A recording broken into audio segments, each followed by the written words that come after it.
আমি তো হাসিনা সরকারকে স্বৈরাচার বলি, দ্ব্যর্থহীন ভাবে বলি, সেটার সঙ্গে যদি আপনি একমত হন তাহলে definitely Hasina is a better স্বৈরাচার।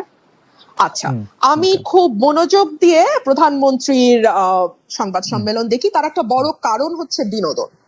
আমাদের বিনোদনের অভাব আছে এবং আমি এই সংবাদ সম্মেলন থেকে যথেষ্ট পরিমাণ বিনোদিত হই।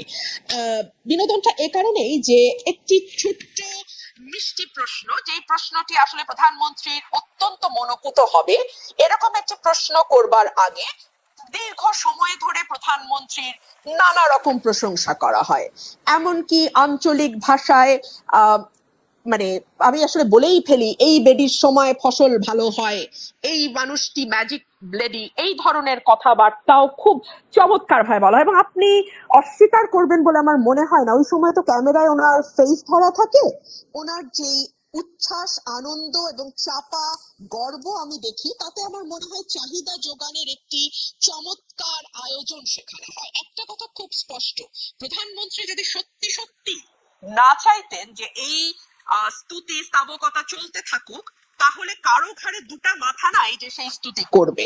উনি ভালোবাসেন বলেই এই স্তুতিগুলো হয়। এবং প্রশ্নগুলো আপনি লক্ষ্য করবেন, ধরুন যখন আমাদের একজন শীর্ষস্থানীয় পুলিশ কর্মকর্তার দুর্নীতি নিয়ে পাতার পর পাতা রিপোর্ট প্রকাশিত হলো, আইনজীবীরা দুদকে গেলেন, আইনজীবীদের মানে বিষয় আমলে নিয়ে দুদক তদন্তেও নামলো, প্রধানমন্ত্রীকে নিয়ে তো এই প্রশ্ন করাই যেত। কেন করা যেত আপনি প্রশ্ন করতে পারেন, যেটা তো আসলে প্রধানমন্ত্রীর দায়িত্ব না, এটা দুদকের দায়িত্ব, পুলিশ আইন শৃঙ্খলা রক্ষাকারী বাহিনীর দায়িত্ব, উনি কেন এটার মধ্যে কথা বলবেন এই কারণেই যে বাংলাদেশের প্রধানমন্ত্রী যেহেতু মশা মারার কৃতিত্ব থেকে শুরু করে মানুষ হত্যার বিচার পর্যন্ত সকল কিছুই আপনি এত চমৎকার বলেন, আসলে শুনতে ইচ্ছা করে, কিন্তু একটা প্রশ্ন না করে পারছি না। আপনার কাছে কি মনে হয় যে আপনি উচ্চ পর্যায়ে পুলিশ কর্মকর্তা যাকে বলছেন তিনি আসলে অবসরপ্রাপ্ত কর্মকর্তা, এবং তার কেস যে দুদকে নেওয়া হয়েছে সেটা প্রধানমন্ত্রীর জানার বা এপ্রুভালের বাইরে, এইটা আপনি মনে করতেছেন? না, তার জানার বা অ্যাপ্রুভালের বাইরে না, কিন্তু তিনি জেনেছেন এবং অ্যাপ্রুভ করতে বাধ্য হয়েছেন। কারণ এইটুকু আইওয়াশ না দিলে না না না এখনো চোখের পর্দা কিছুটা আছে, ওই পর্দা। তবে উনি মানে পুলিশ কর্মকর্তার কথা বলছি, উনি কতটা খোলা হাতে বের হতে পারবেন সেটা একটা প্রশ্ন। ধরুন বেসিক ব্যাংকের বাচ্চু শেখ আব্দুল হাই বাচ্চু, ওনার নামের আগে শেখ ছিল না, আমি জানতাম না, ফরাসউদ্দিন সাহেব যেহেতু দুদিন আগে সেটা খোলাসা করেছেন, সেটা অবশ্য আপনাদের রিপোর্টারদের একটা ফোরামেই তিনি খোলাসা করেছেন, সেখানে তিনি স্পষ্ট করেছেন নামের আগে শেখ ছিল না, এখন শেখ যুক্ত হয়েছে। আচ্ছা, আব্দুল হাই বাচ্চুকে নিয়ে কিংবা আচ্ছা কোনো ব্যক্তি বাদ দেন, বাংলাদেশে মন্দরিনের পরিমাণ 4.5 লক্ষ কোটি টাকার উপরে, এটা আমরা বলছি না, অর্থনীতিবিদরা বলছেন। এই মন্দরিন কাদের কারণে হয়েছে, তাদের সুবিধা দিতে হয়েছে, এটা আমরা বাংলাদেশে যারা আছি সবাই জানি। আচ্ছা, ধরুন একজন ঋণ খেলাপি, তিনি মাত্র 2% ডাউন পেমেন্ট দিয়ে তার ঋণটি রেগুলার করে ফেলতে পারবেন। অথবা ধরুন একজন ব্যাংকের পরিচালক, যার আগে মেয়াদ ছিল 3 বছর, সেটা এখন বাড়িয়ে 9 বছর ছিল, প্রথমে পার্লামেন্ট এসেছিল 9 বছরের দাবি নিয়ে, সেটা আবার অটো কেউ দাবি না করতে 12 বছর করে ফেলা হয়েছে। এইগুলো নিয়ে কি ওনাকে প্রশ্ন করা যায়? আজ পর্যন্ত কোনো সাংবাদিককে প্রশ্ন করতে দেখেছি? আচ্ছা, আমি আপনাকে একটু বলতেই চাই, একটু বলি যে আসলে প্রধানমন্ত্রী শেখ হাসিনাকে এই বিষয়ে স্পেসিফিকলি প্রশ্ন করা হয়েছে, তিনি এটা নিয়ে উত্তর দিচ্ছেন যে সাংবাদিকদের তিনি আহ্বান জানাইছেন যে আপনারা আমাকে তালিকা দেন কার কার কার কার কার কার ব্যাপারে আপনারা কি জানতে পারছেন, আমি চেষ্টা করতেছি, এবং এই প্রশ্ন করা হয়েছে, আমি শুনছি। তাহলে আমার উত্তর হবে কতটা এড়ানো। আপনারা যেটা বলছিলেন যে এত স্পেসিফিক উত্তর কেউ কি দেয় বা প্রশ্ন এড়িয়ে যায়, এর চেয়ে সুন্দর এড়ানো আর কি হতে পারে? তালিকা দেয়া কি সাংবাদিকের দায়িত্ব? দুদক কি করে? এসবি, ডিবি, এনএসআই, ডিজিএফআই, তারপরে আপনার কি বলে, সরি, এনএসআই, ডিজিএফআই তো দায়িত্ব না, বাংলাদেশ ফাইন্যান্সিয়াল ইন্টেলিজেন্স ইউনিট তারা কি করে, বাংলাদেশ ব্যাংক কি করে, এটা দেখার দায়িত্ব কি সাংবাদিকের? এই উত্তরটা দেওয়ার মানে কি জানেন? ইটস আ ক্লিয়ার মেসেজ, দ্বিতীয় দিন আর এই প্রশ্ন করবেন না। ঠিক যেমন সংসদে দাঁড়িয়ে আমি যখন বাংলাদেশের অর্থনীতির দুরবস্থা নিয়ে এবং টাকা পাচার নিয়ে কথা বলেছিলাম, তখন বাংলাদেশের সাবেক অর্থমন্ত্রী আহম মোস্তফা কামাল বলেছিল, আপনারা কি করেন বিরোধী দল, আপনারা তালিকা দিতে পারেন না, বিরোধী দলের তালিকা দেওয়া কি বিরোধী দলের কাজ? তখন আমি বলতে বাধ্য হয়েছিলাম, আপনার পাশে যেই ফরেন মিনিস্টার বসে আছে তার কাছে তালিকা আছে বলে তিনি স্বীকার করেছেন, অ্যাটলিস্ট কয়েকজনের নাম, মানে কয়েকজনের তথ্য তিনি জানেন, অন্তত তার কাছ থেকে তালিকা নিয়ে বিসমিল্লাহটা করেন। জি, ইন্টারেস্টিং পয়েন্ট। অর্থাৎ বিএনপির কথাই তিনি হয়তো বলেছেন যে তারা আসলে নির্বাচনে কেন আসবে, তাদের নির্বাচনে কে, মানে নির্বাচনে যদি তারা আসেন কে হবেন তাদের পরবর্তী নেতা, এটা তো একটা বিরাট কথা। এটা তো আগে ঠিক করে তারপরে নির্বাচনে আসতে হবে, তা নাইলে তো তারা যে কোনো ছুতোনাতে নির্বাচন বর্জন করবেনি।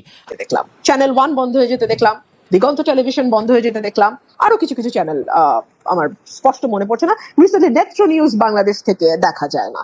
দেখুন, কোন তথ্যটি সঠিক, কোন তথ্যটি ভুল, কোন তথ্যটি বিভ্রান্তিকর, কোন তথ্যটি সঠিক, এটা আসলে আপনি আইন করে বা মিডিয়া বন্ধ করে কখনো করা যায় বলে মনে হয় না।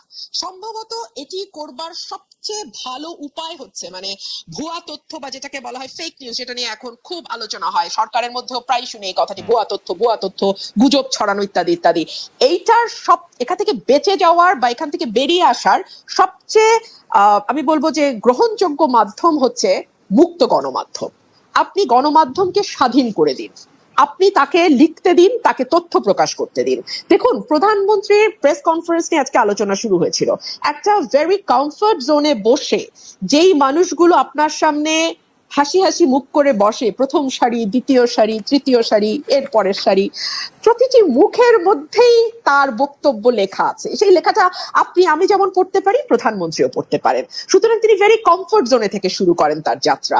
আচ্ছা ধরুন অর্থনীতি নিয়ে তো আলাপ হচ্ছিল, ফার্মার্স ব্যাংক আর বেসিক ব্যাংক, তাই না? এই ফার্মার্স ব্যাংক নিয়ে আমি কি বলছি সেটা তো একটা বিরোধী দলের কর্মী, অনেক কথাই বলি, বাদ দেন। আমাদের সাবেক অর্থমন্ত্রী আবুল মাল আব্দুল মুহিত বলেছিলেন আস্ত একটা ব্যাংকেই গিলে ফেলা হয়েছে এবং এই ব্যাংকটা করাই হয়েছে লুটপাটের উদ্দেশ্যে, এই ফার্মার্স ব্যাংক। মহিউদ্দিন খান আলমগীর টিকির একটা চুলো ধরা পড়েনি, তো সেটা নিয়ে কি কোনোদিন ভুলেও কোনো সাংবাদিক প্রধানমন্ত্রীকে প্রশ্ন করা তো দূরেই থাক, কোন রকম কোনো আলোচনা আশপাশ দিয়ে কথা না কিচ্ছু হয়নি তো? কিংবা ধরুন অনেক রকম উন্নয়নের যে এত বয়ান, হ্যাঁ, এত মানে রোল মডেল হয়েছি আমরা, আমাদের ঘর থেকে বেরোলেই এখন শুধু উন্নয়ন আর উন্নয়ন, এত কথা বলা হয় উন্নয়ন নিয়ে, মাথা পিছু আয় নিয়ে গর্ব করা হয় ইত্যাদি ইত্যাদি। প্রধানমন্ত্রীকে কি একবারও প্রশ্ন করা হয়েছে?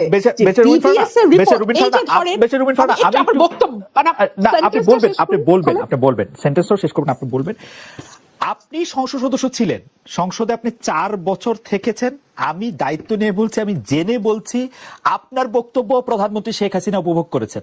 আপনি তাকে তীক্ষ্ণ ভাষায় সমালোচনা করেছেন, প্রশ্ন করেছেন, আপনাকে যেন যথেষ্ট পরিমাণে সময় দেওয়া হয় সেই জন্য তিনি চিফ হুইপদের নিশ্চিত করেছেন যে আপনি যাতে যথেষ্ট পরিমাণে সময় পান, এই মেসেজ যেন স্পিকারের কাছে যায়। এই কারণ তিনি হচ্ছেন যে মানে ব্যাপারটা কিন্তু আপনার কথাও যে তিনি খুব মানে আপনি যেটা বলছিলেন যে খুব মুগ্ধ হয়ে খুব একটা ফেভারেবল পজিশনে বসে, ব্যাপারটা কিন্তু এরকম না। এবং আপনি যেই কথাগুলি বলছিলেন, আমি শুধু মন্তব্যটি করে রাখি, সেই প্রশ্ন করা হয়েছে ফার্মার্স ব্যাংক নিয়ে, তাকে প্রশ্ন করা হয়েছে, মহিউদ্দিন খান আলমগীরকে নিয়ে প্রশ্ন করা হয়েছে, এই প্রশ্নগুলি তাকে করা হয়েছে আসলে। খালেদ, আপনি যদি আমার বাক্যটি শেষ করতে দেন তাহলে যে সুবিধাটা হয় আমার মনে থাকে না। ধরেন আমি ভুলে গেছি, দীর্ঘ আলাপ করেছেন তো, আমি আমার কি বাক্য বলতে গেছিলাম ভুলে গেছি, আপনি এই মুশকিলটা হয়। যদি বাক্যটুকু শেষ করতে পারলে তখন একটু সুবিধা হয়। আচ্ছা আমি একটু ছোট বাক্য ব্যবহার করলে সুবিধা হয়, বড় বাক্যতে হ্যাঁ উন্নয়নের বয়ান, জি উন্নয়নের বয়ান কি করব বলেন, আমার বাক্য একটু লম্বা বাক্য, হ্যাঁ ছোট করে বললে আমার একটু ইন্টারাক্ট করতে সুবিধা হয়, মানে বুঝতেই পারেন ফারহানা, আমি আসলে বেতনই পাই এর জন্য। আপনি কেন জানি আমার কথাতে ইন্টারাক্ট করতে খুব ভালো লাগে। না কারণ হচ্ছে এর একটা কারণ হতে পারে যে লাইন বাইরে যে আমি ইন্টারাক্ট করতেছি এটা আপনি শুনতে পাচ্ছেন না, এটাও হতে পারে, মানে এটা টেকনিক্যাল একটা ফল্ট আমাদের। খুব ভালো শুনতে পাচ্ছি। Okay please continue, please continue করুন। উনাকে আপনি কোনো প্রশ্ন করেননি, পরের দফায় 2 দফায় কোনো কোশ্চেন করেননি, প্লিজ এটা আবার দেখেন আবার একটু আপনি। ঠিক আছে, উন্নয়ন নিয়ে দীর্ঘ বয়ান আছে এবং তার যে বক্তব্য তিনি দিয়েছেন সেখানে তিনি এক জায়গায় দাবি করেছিলেন মাতৃমৃত্যু, শিশু মৃত্যু এবং গড় আয়ু 3টি বেড়েছে।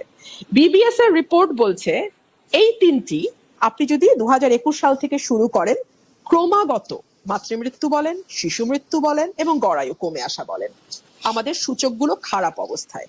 এগুলো নিয়ে তাকে কোনো প্রশ্ন করা হবে না। কিংবা ধরুন আমাদের যে গিনি সহ বৈষম্য বাড়ছে, এই বিষয়গুলো নিয়েও কখনো তার দৃষ্টি আকর্ষণ করা হয় না। সংসদে আচরণ হবে কেন? কিন্তু শেখ হাসিনার উপর আক্রমণটা রিপিটেড, শেখ হাসিনার উপর আক্রমণটা রিপিটেড 15 আগস্টের পরে 21 আগস্টের পরে কোটালীপাড়া পর অনেকগুলো আর কি। যাই হোক, আমি যে প্রশ্নটি করতে চাইছিলাম সেই প্রশ্ন, বিলিয়নিয়ার উৎপাদন করে এবং ফোর্বস পত্রিকায় সেই বিলিয়নিয়ারের ছবি ছাপা হয়। আমরা এখন এতই উন্নত জাতি, কারণ $50 বিলিয়ন একটা খাত থেকে এক্সপোর্টও করে বেরসা ফারানা।